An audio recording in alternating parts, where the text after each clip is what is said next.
Puji Tuhan, selamat bertemu kembali dalam persekutuan antar keluarga.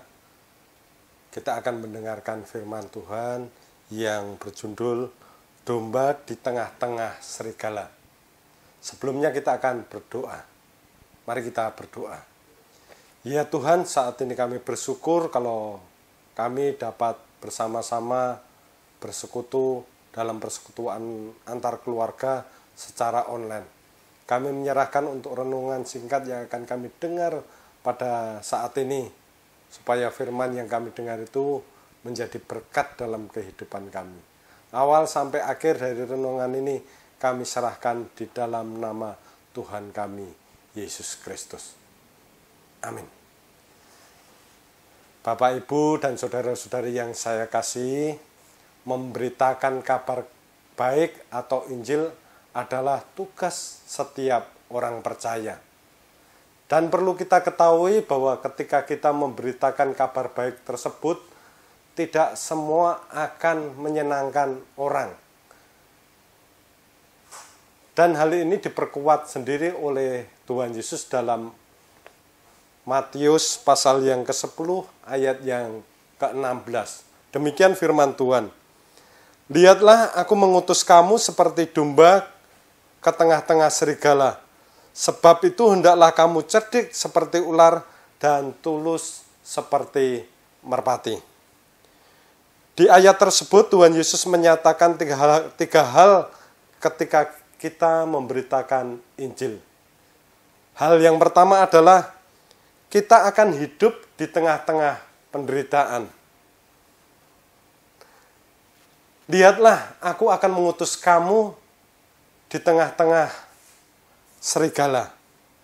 Kita digambarkan seperti seekor domba yang tidak memiliki perlengkapan senjata, tidak memiliki benteng pertahanan, yang hidup di tengah-tengah serigala yang siap menerkam, siap memangsa. Demikianlah kehidupan kita ketika kita hidup memberitakan Injil. Kita akan hidup di bawah tekanan, di bawah penderitaan, mungkin akan membawa dampak pada kematian. Hal tersebut bukanlah sesuatu yang asing. Hal ini bisa terjadi dan itu tidak mengherankan bagi kita. Karena ketika kita mewartakan kabar baik, kita akan seperti domba di tengah-tengah serigala.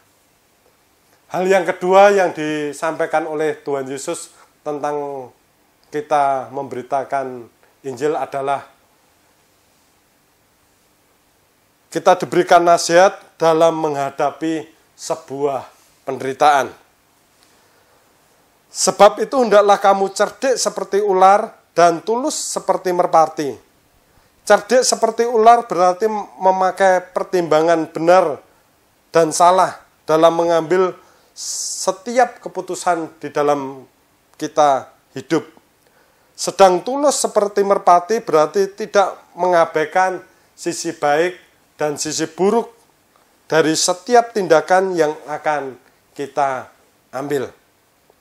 Jadi kalimat hendaklah kamu cerdik seperti ular dan tulus seperti merpati mengandung arti bahwa Tuhan Yesus mengajak kita untuk melakukan sesuatu yang bertujuan baik dengan cara-cara yang benar dalam kehidupan kita.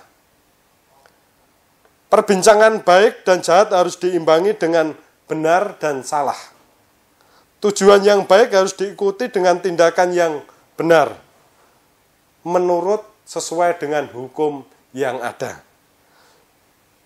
Sudahkah hal itu menjadi prinsip di dalam hidup kita ketika kita mewartakan kabar baik? Maka itu ketika kita mewartakan kabar baik, kita harus menjadi cerdik seperti ular dan tulus seperti merpati.